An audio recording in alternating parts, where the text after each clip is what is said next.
Durante décadas, el Consejo Nacional Electoral venezolano fue el pilar silencioso que sostuvo la permanencia del chavismo en el poder. Mientras la atención internacional se concentraba en sanciones, discursos encendidos o crisis humanitarias, el verdadero control se ejercía desde un organismo que, en teoría, debía garantizar la voluntad popular. En la práctica, el CNE se transformó en la herramienta más eficaz para simular legalidad, fabricar resultados y prolongar una hegemonía política profundamente cuestionada. Sin embargo, en las últimas semanas, ese equilibrio comenzó a resquebrajarse. Estados Unidos ejecutó lo que muchos analistas consideran la maniobra más audaz y directa jamás emprendida contra el sistema de poder electoral del chavismo. No fue una sanción general, ni una amenaza abstracta, ni una advertencia diplomática. Fue una condición concreta, medible y sin ambigüedades. Sin una transformación real del Consejo Nacional Electoral, Venezuela no tendrá acceso a inversión extranjera, alivio económico ni reconocimiento internacional. Esta decisión marca un punto de inflexión. Por primera vez, Washington dejó de tratar el problema venezolano como un conflicto periférico y lo abordó desde su núcleo estructural. El mensaje fue transmitido con claridad a los interlocutores del poder en Miraflores. El fraude del 28 de julio no fue un incidente más, sino el quiebre definitivo de cualquier narrativa de legitimidad. A partir de ese momento, el CNE dejó de ser un asunto interno y pasó a convertirse en una variable central de la política exterior estadounidense hacia Venezuela. La administración de Donald Trump entendió que mantener intacto el aparato electoral equivalía a perpetuar la crisis. Sin elecciones creíbles no hay estabilidad. Sin estabilidad no hay inversión. Y sin inversión, el colapso económico venezolano seguiría empujando migración masiva, desorden regional e inseguridad hemisférica. Desde esa lógica pragmática, más que ideológica, surge la presión inédita sobre el Consejo Nacional Electoral. El nombre de Elvis Amoroso aparece inmediatamente en el centro del problema, no como una figura decorativa, sino como el símbolo más visible de un sistema desacreditado. Fue él quien proclamó ganador a Nicolás Maduro, sin mostrar una sola acta verificable, quien cerró filas ante denuncias masivas de irregularidades y quien actuó como si la transparencia fuera una concesión opcional. Para Washington, su permanencia al frente del CNE hace imposible cualquier intento serio de recomposición institucional. Pero la presión estadounidense no se limita a exigir una renuncia individual. Lo que está sobre la mesa es una reestructuración completa del organismo electoral, desde su presidencia hasta sus mecanismos internos. Esto implica desmontar prácticas arraigadas durante años: opacidad en la totalización, control partidista de juntas regionales, manipulación de cronogramas, inhabilitaciones selectivas y uso político de recursos institucionales. En otras palabras, se trata de desarmar una maquinaria diseñada para garantizar resultados predeterminados. La contundencia del mensaje explica por qué, esta vez, el chavismo no reaccionó con la habitual retórica desafiante. No hubo cadenas incendiarias ni amenazas grandilocuentes. Hubo silencio, cautela y negociaciones discretas, porque a diferencia de otras presiones internacionales, esta viene acompañada de incentivos económicos concretos y costos inmediatos. Estados Unidos no está planteando un escenario hipotético, está condicionando decisiones que impactan directamente en la supervivencia financiera del Estado venezolano. Hola a todos y bienvenidos a nuestro canal. Hoy vamos a sumergirnos en el complejo tablero político de Venezuela para analizar una figura que ha generado mucho de qué hablar: Enrique Márquez. ¿Quién es realmente y qué representa su candidatura en el actual panorama electoral? Quédate con nosotros para descubrirlo. Enrique Márquez no es un nombre nuevo en la política venezolana.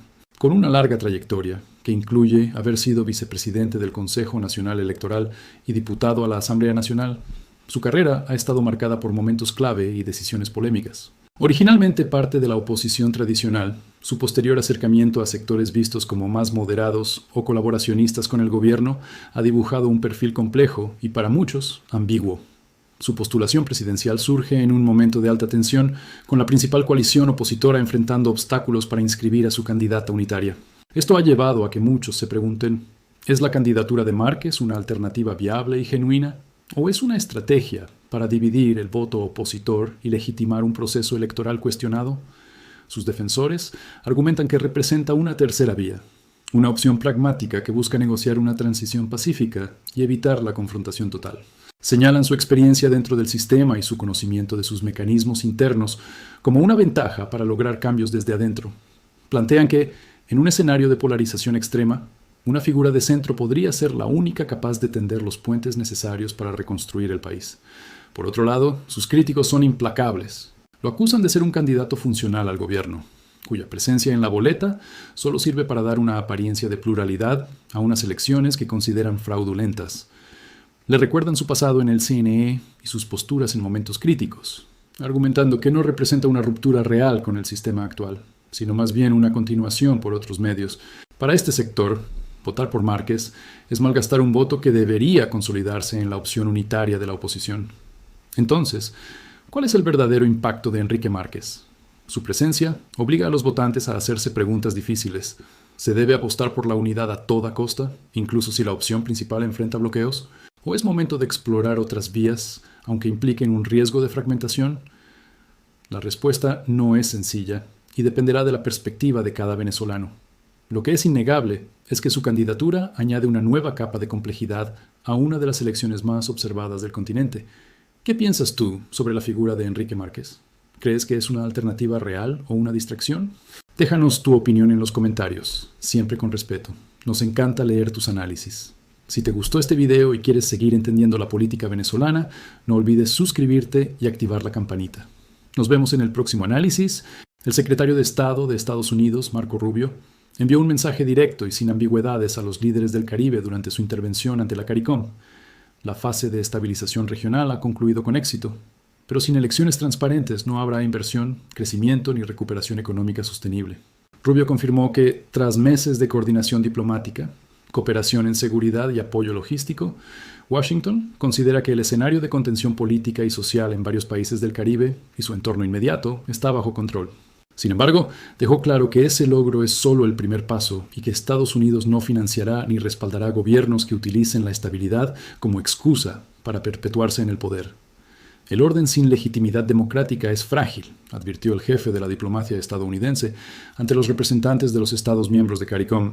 Según Rubio, la comunidad internacional ya cumplió su rol para evitar un colapso regional, pero ahora corresponde a los gobiernos locales demostrar voluntad política real para avanzar hacia procesos electorales creíbles, verificables y con observación internacional independiente. El mensaje tuvo un destinatario implícito pero evidente: los regímenes y gobiernos cuestionados por su falta de transparencia electoral, cuyas crisis internas han tenido impacto directo en la migración, el comercio y la seguridad del Caribe. Rubio subrayó que no habrá nuevos paquetes de ayuda, inversiones en infraestructura ni acceso a financiamiento internacional si no se garantizan elecciones limpias y competitivas.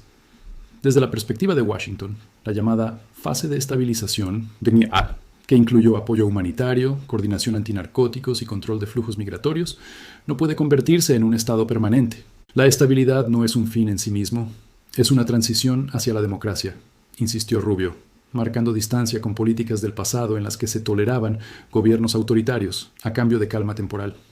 El secretario de Estado también vinculó el tema electoral con la confianza de los mercados internacionales. Señaló que ningún inversionista serio apostará por economías donde el poder político no se renueva de forma legítima ni existe seguridad jurídica. En ese sentido, remarcó que el sector privado estadounidense y europeo espera señales claras antes de comprometer capital en la región. Las reacciones dentro de CARICOM fueron prudentes. Algunos líderes destacaron la importancia del respaldo estadounidense para la estabilidad regional, mientras otros expresaron preocupación por la presión externa. No obstante, fuentes diplomáticas aseguran que el mensaje fue entendido como una advertencia final, más que como una amenaza inmediata.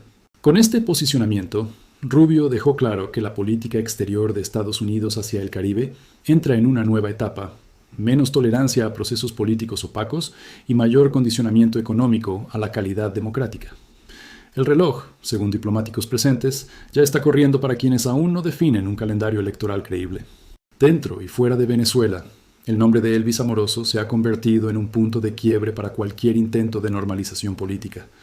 El actual presidente del Consejo Nacional Electoral no solo es una figura clave del chavismo institucional, sino también el depositario de todos los detalles del presunto fraude electoral del 28 de julio, un proceso que marcó definitivamente la ruptura entre el régimen y buena parte de la comunidad internacional. Fuentes diplomáticas señalan que Amoroso conoce con precisión cómo se construyeron los resultados, qué actas fueron alteradas, qué centros fueron intervenidos y qué órdenes se ejecutaron desde las más altas esferas del poder. Esa información lo convierte en un testigo incómodo y al mismo tiempo en un actor peligroso para el propio régimen.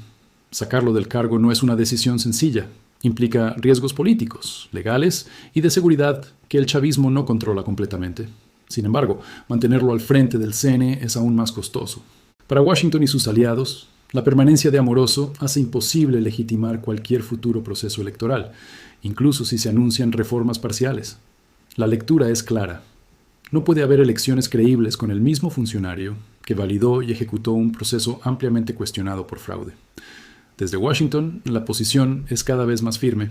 Funcionarios estadounidenses consideran que la continuidad de Amoroso es insostenible, no solo por su rol en el 28 de julio, sino por su historial de lealtad política al régimen y por estar previamente sancionado. En privado, diplomáticos reconocen que su salida abriría una grieta interna en el chavismo, pero también sería el único gesto capaz de destrabar cualquier negociación seria. El dilema para el poder en Caracas es evidente. Amoroso sabe demasiado para ser desplazado sin consecuencias, pero su presencia bloquea cualquier intento de reconocimiento internacional, alivio de sanciones o acceso a financiamiento externo. Es una figura que ata al régimen al pasado reciente y lo condena a la desconfianza permanente. Analistas señalan que este problema Amoroso explica en parte la parálisis institucional del CNE. No hay anuncios claros, no hay calendario confiable y no hay señales de apertura real. Todo gira alrededor de una pregunta que aún no tiene respuesta. ¿Cómo remover a quien custodia las claves del fraude sin provocar un colapso interno? Por ahora, Washington observa y presiona. El mensaje es directo. Sin una ruptura visible con el símbolo del fraude del 28 de julio, no habrá legitimidad posible. Y en ese tablero, Elvis Amoroso dejó de ser un funcionario más para convertirse en el mayor obstáculo del sistema electoral venezolano. ¿Qué está pasando dentro del chavismo? En las últimas semanas hemos visto una serie de movimientos y reacomodos que nos dan pistas sobre el futuro político de Venezuela. No se trata solo de cambios de nombres, sino de una reconfiguración profunda del poder. Primero, la destitución de Tarek El Aissami, una figura que parecía intocable, sacudió el tablero. Su caída, ligada a un escándalo de corrupción en PDVSA, no fue un hecho aislado. Abrió la puerta para que nuevos grupos y figuras ganaran influencia. Se habla mucho del ascenso de los hermanos Rodríguez, del Sí y Jorge, quienes han consolidado su poder no solo en el gobierno, sino también en el partido. Otro actor clave es el ala militar, encabezada por Diosdado Cabello. Aunque su influencia ha variado, sigue siendo una pieza fundamental en el equilibrio de poder. La pregunta es, ¿cómo interactúan estas facciones? ¿Están en competencia directa o han llegado a un nuevo pacto de convivencia para asegurar la estabilidad del régimen de cara a los próximos desafíos electorales? Lo que vemos es una lucha interna por el control de los recursos y la dirección política. Estos reacomodos no son solo una reorganización administrativa, son una señal de las tensiones y alianzas que definirán el futuro inmediato de Venezuela. Estaremos atentos a cada movimiento porque cada pieza que se mueve en este ajedrez nos dice mucho sobre lo que está por venir. Gracias por acompañarnos. Si quieres seguir entendiendo las claves de la política venezolana, suscríbete y activa las notificaciones. Hasta la próxima. La segunda fase del plan estadounidense, tras meses de presión diplomática y sanciones selectivas. Estados Unidos se prepara para activar lo que funcionarios describen como la segunda fase de su estrategia hacia Venezuela, una etapa más compleja que ya no se centra solo en el castigo, sino en forzar una transición política verificable. El mensaje desde el Departamento de Estado es claro. La estabilidad forzada no es suficiente sin cambios estructurales reales. Esta nueva fase contempla 4 ejes fundamentales. El primero es la liberación progresiva y verificable de presos políticos, considerada una condición indispensable para cualquier proceso de negociación. Washington sostiene que no puede hablarse de diálogo auténtico mientras dirigentes opositores, activistas y militares disidentes continúen detenidos por razones políticas. El segundo eje es la reactivación económica condicionada. Estados Unidos estaría dispuesto a facilitar alivios parciales, especialmente en sectores clave como energía y comercio, pero únicamente si existen avances demostrables en derechos políticos. El objetivo no es sostener al régimen, sino evitar un colapso social mientras se abre un camino electoral real. Sin reformas, advierten funcionarios, no habrá acceso a fondos congelados ni retorno de inversión internacional. El tercer componente es el diálogo real, no simbólico. A diferencia de procesos anteriores, esta fase exige mediación internacional permanente, cronogramas públicos y compromisos medibles. Washington busca evitar mesas de negociación utilizadas solo para ganar tiempo. En este punto, actores como la Unión Europea y países de la región podrían asumir un rol de garantes. El cuarto y más sensible eje es la preparación electoral bajo supervisión internacional constante. Esto implica no solo observación el día de la votación, sino control técnico previo y posterior. auditorías del registro electoral, supervisión del sistema automatizado, acceso equitativo a medios y garantías para candidatos. Para Estados Unidos, sin este componente no existe posibilidad de reconocimiento ni legitimidad. Fuentes diplomáticas subrayan que esta segunda fase no es automática ni garantizada. Su implementación depende de señales claras desde Caracas y de rupturas visibles con las prácticas del pasado. El plan está diseñado para avanzar por etapas, pero también para revertirse rápidamente si se detectan retrocesos. En síntesis, Washington plantea una ecuación directa: alivio político y económico a cambio de cambios verificables. No se trata de promesas ni discursos, sino de hechos concretos. La segunda fase del plan estadounidense ya está delineada. Ahora el desafío es si el poder en Venezuela está dispuesto o es capaz de asumir su costo político. En las últimas semanas han circulado rumores insistentes y versiones no confirmadas sobre un supuesto regreso inmediato de María Corina Machado a Venezuela. Mensajes en redes sociales y cadenas informales han intentado instalar la idea de una inminente reaparición pública de la líder opositora, pero fuentes cercanas a su entorno político desmienten categóricamente esas versiones. La realidad, según esos voceros, es mucho más clara y calculada. María Corina Machado no regresará al país mientras no existan garantías reales, verificables y coordinadas a nivel internacional, particularmente con Washington. Cualquier movimiento, aseguran, será parte de una estrategia política mayor y no de decisiones impulsivas o simbólicas. Desde su entorno, se insiste en que los rumores no son inocentes. Algunos buscan generar falsas expectativas en la ciudadanía, otros confundir a la base opositora o incluso forzar un escenario de riesgo personal para la dirigente. Machado ha sido clara en privado y en público. No se prestará a maniobras que beneficien al régimen, ni a operaciones de propaganda que diluyan el objetivo central de una transición democrática real.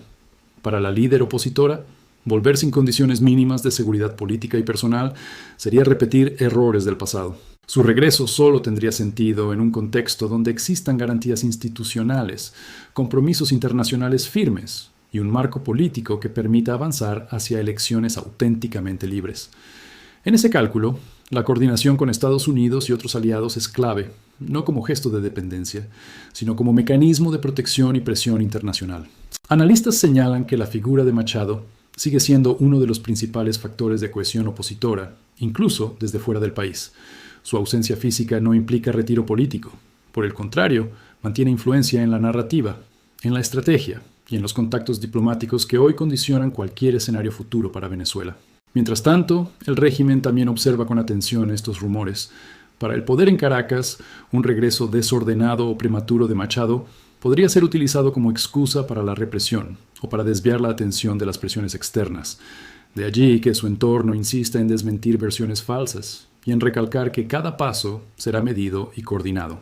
En conclusión, María Corina Machado no ha anunciado su regreso ni lo hará bajo presión mediática o rumores fabricados. Volverá, si vuelve, cuando existan garantías reales y cuando ese movimiento sume a la causa democrática, no cuando convenga a la desinformación o al cálculo del régimen. En el ajedrez político de Venezuela, con la presión internacional encima, empieza a sonar un nombre para liderar al chavismo: Jorge Rodríguez. ¿Será él el candidato? Fuentes políticas y diplomáticas dicen que sí, que su nombre gana cada vez más fuerza. Rodríguez, actual presidente de la Asamblea Nacional, es visto como un operador hábil, alguien capaz de negociar con el exterior sin romper con el núcleo duro del poder. A diferencia de otros, no tiene el mismo desgaste internacional ni sanciones tan fuertes, lo que lo hace una opción estratégica para un régimen que necesita mostrar una cara más política. Esta posible candidatura no sería una renovación, sino una táctica. El chavismo sabe que seguir con las mismas figuras de siempre complica cualquier intento de legitimarse. En ese sentido, Rodríguez parece un candidato presentable, con discurso y experiencia. Claro, del otro lado está María Corina Machado, la rival que más temen, incluso con su candidatura en el aire. Enfrentarla sería un riesgo enorme. Por eso, la opción de Rodríguez busca reempacar el proyecto chavista para sobrevivir. Es un candidato del sistema, no contra el sistema. Aunque su nombre genera tensiones internas, suenan las campanas de un cambio de ciclo.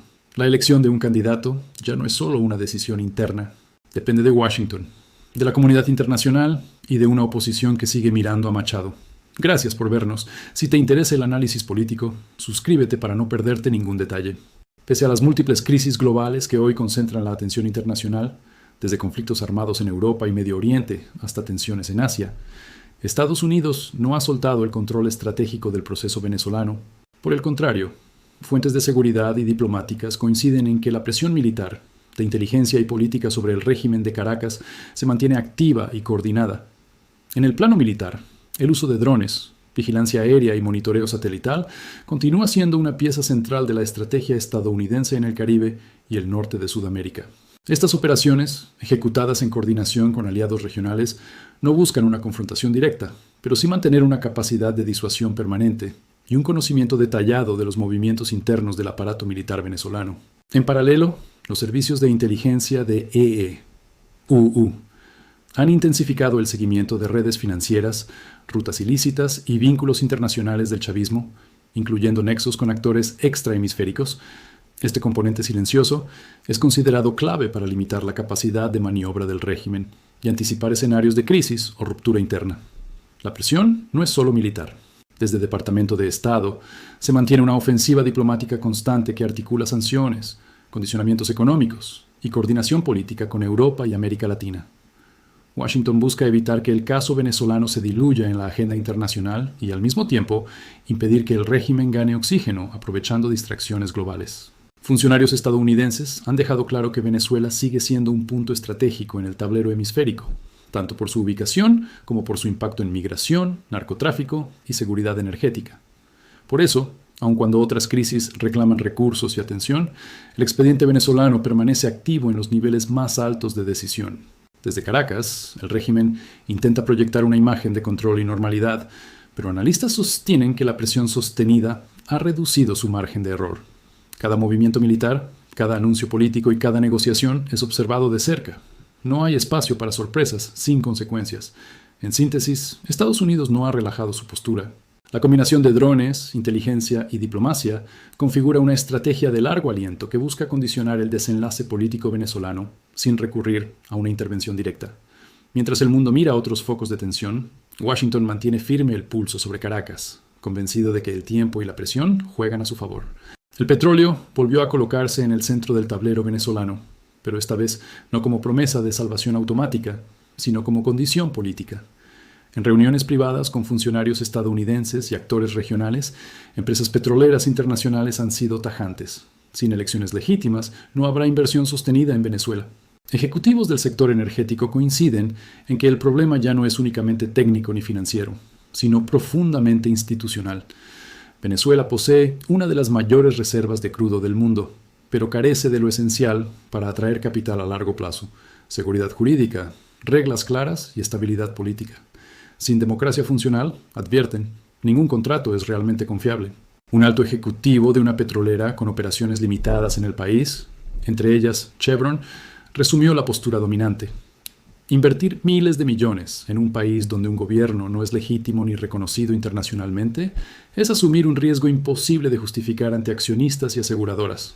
Por eso, cualquier expansión, modernización de campos o recuperación de infraestructura está condicionada a un cambio político verificable. Las empresas señalan que los contratos firmados bajo un sistema electoral cuestionado son vulnerables, pueden ser desconocidos en una transición futura, anulados por sanciones o quedar atrapados en litigios internacionales. Además, la ausencia de instituciones independientes impide mecanismos básicos de arbitraje y protección legal. Desde Washington, esta postura empresarial refuerza la estrategia política. Funcionarios estadounidenses sostienen que el petróleo puede ser un incentivo, pero nunca un cheque en blanco. El mensaje al poder en Caracas es directo. Sin elecciones creíbles, no habrá reapertura plena del sector energético ni flujo real de capital extranjero. Analistas energéticos destacan que la recuperación petrolera venezolana requiere inversiones multimillonarias y años de trabajo, algo incompatible con un entorno político opaco. No se trata solo de extraer crudo, sino de garantizar continuidad contractual, respeto a la propiedad y estabilidad regulatoria. En conclusión, el petróleo dejó de ser la carta automática del régimen. Hoy funciona como un termómetro político. Mientras no exista democracia, el crudo seguirá bajo tierra o limitado a operaciones mínimas. Las empresas ya fijaron su línea roja, y es clara: sin elecciones legítimas, no hay inversión, no hay contratos duraderos y no hay futuro energético para Venezuela. Hola a todos y bienvenidos a nuestro canal. Hoy vamos a viajar en el tiempo para revivir un momento que marcó un antes y un después en la historia de Venezuela. Un evento que no solo transformó el paisaje del país, sino que también llenó de orgullo y esperanza a toda una nación. ¿Están listos? Vamos a descubrirlo. Imaginen esto: Estamos en la década de los 50. Venezuela está experimentando un auge económico sin precedentes gracias al petróleo. Hay un aire de modernidad y progreso en el ambiente. Pero faltaba algo, una obra monumental que simbolizara esa nueva era de prosperidad. Fue entonces cuando nació la idea de construir una de las maravillas de la ingeniería moderna en pleno corazón de Caracas, las Torres del Centro Simón Bolívar, también conocidas como las Torres del Silencio. Este no era un proyecto cualquiera. Diseñadas por el arquitecto Cipriano Domínguez, estas torres gemelas de 32 pisos se convirtieron, en el momento de su inauguración en 1954, en los rascacielos más altos de Sudamérica. Imagínense el impacto. De repente, Caracas tenía un horizonte que rivalizaba con las grandes metrópolis del mundo. Eran un símbolo tangible del sueño venezolano, una promesa de futuro y desarrollo. Pero las torres eran mucho más que solo altura. Representaban una proeza de la ingeniería. Se utilizaron las técnicas más avanzadas de la época. Para que se hagan una idea, su construcción fue tan rápida y eficiente que se levantaba prácticamente un piso por semana en cada torre. Debajo de ellas se construyó un complejo sistema de pasillos subterráneos, estacionamientos y la Avenida Bolívar, una arteria vial que descongestionaría el caótico tráfico del centro de la ciudad. Era una solución integral, pensada para el futuro. El día de la inauguración, bajo el gobierno de Marcos Pérez Jiménez, fue un acontecimiento nacional. La gente se agolpaba en las calles para admirar estas gigantes de concreto y acero que se alzaban hacia el cielo. Las fotografías de la época muestran a la gente mirando hacia arriba con asombro, casi con incredulidad. Eran la postal de una Venezuela pujante, una que se atrevía a soñar en grande y a construir esos sueños. Las torres no solo albergaban oficinas gubernamentales, sino que se convirtieron en un punto de encuentro, un lugar icónico para los caraqueños. Este complejo no solo cambió la infraestructura, sino también la mentalidad.